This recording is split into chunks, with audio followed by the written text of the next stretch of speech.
बिस्मिल्लाहिर्रहमानिर्रहीम।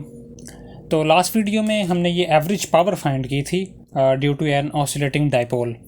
तो इस वीडियो लेक्चर में हम देखेंगे रेजिस्टेंस पैरामीटर फाइंड करेंगे ऑसिलेटिंग डाइपोल का, और फिर इसके लास्ट पे देखेंगे कि इसका फ़ायदा क्या हमें, और इसको हमने फाइंड क्यों, ये रेजिस्टेंस पैरामीटर इतना इंपॉर्टेंट क्यों है।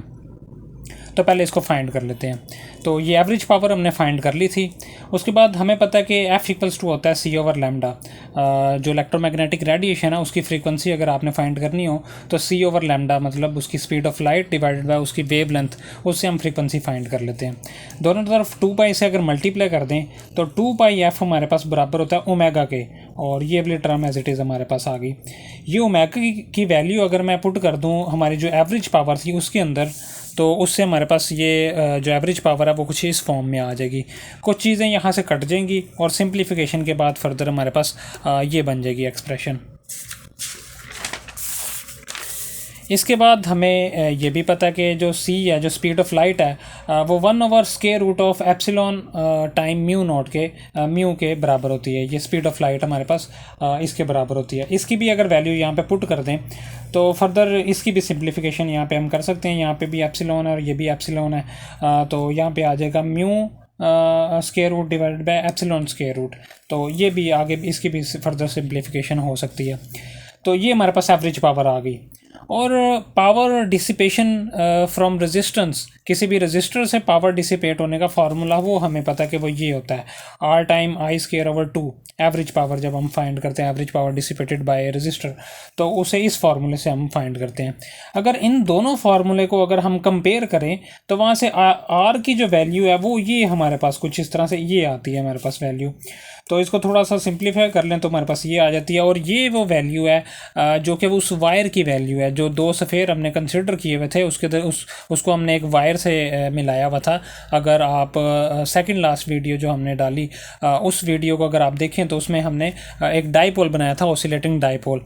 तो उसमें जो वायर हमने एक ली थी उसकी रेजिस्टेंस ये है। तो ये रेजिस्टेंस इतनी इंपॉर्टेंट क्यों है? आप यहाँ पे देख रहे हैं कि ये जो लैम्डा है ये डिपेंड कर रहा है रेजिस्टेंस पे। अगर मैं लैम्डा की वैल्यू फाइंड करूं तो लैम्डा इधर आ जाएगा और आर इधर आके डिवाइड हो जाएगा। तो आर इन्वर्सली प्रोपोर्शनल होगा लैम्डा के। तो ये जो वेवलेंथ जो प्रोड्यूस होगी उस ऑसिलेटिंग डाइपोल से वो डिपेंड कर रही है रेजिस्टेंस पे, जो कि उन दोनों डाइपोल के की जो रेजिस्टेंस है, डाइपोल के दरमियान में जो रेजिस्टेंस है उस पर डिपेंड कर रही है। तो इसलिए इसको जो है resistance parameter of an oscillating dipole बोला जाता है। और ये एंटीना बनाने के लिए, डाइपोल एंटीना बनाने के लिए ये बहुत ही इंपॉर्टेंट है। ये जो फैक्टर है ये बहुत ही इंपॉर्टेंट है। तो ये तो अभी तक तो हमने ये बात की थी कि डायपोल में हमने जो हमारे सफ़ेयर थे उनको हमने वायर के साथ कनेक्ट किया हुआ था। अगर वो वायर के साथ कनेक्ट नहीं है, 2 चार्जेस हमारे पास वहाँ पे पड़े हुए हैं और वो फ्री स्पेस में पड़े हुए हैं, तो फ्री स्पेस में म्यू बराबर हो जाता है म्यू नॉट के, और एप्सिलॉन बराबर हो जाता है एप्सिलॉन नॉट के। तो फ्री स्पेस के लिए ये इन एक दूसरे के बराबर हो जाएंगी। इनकी वैल्यूज़ यहाँ पे पुट कर दें तो आप देखेंगे ये पूरी चीज़ एक कांस्टेंट है। 2 pi over 3 mu naught epsilon not का स्क्वायर रूट, ये कांस्टेंट है। इसकी वैल्यूज़ जब हम पुट करेंगे वो हमारे पास आ जाएगी 787, और बाकी हमारे पास ये 2 वेरिएबल्स बचेंगे, लेंथ और वेव लेंथ।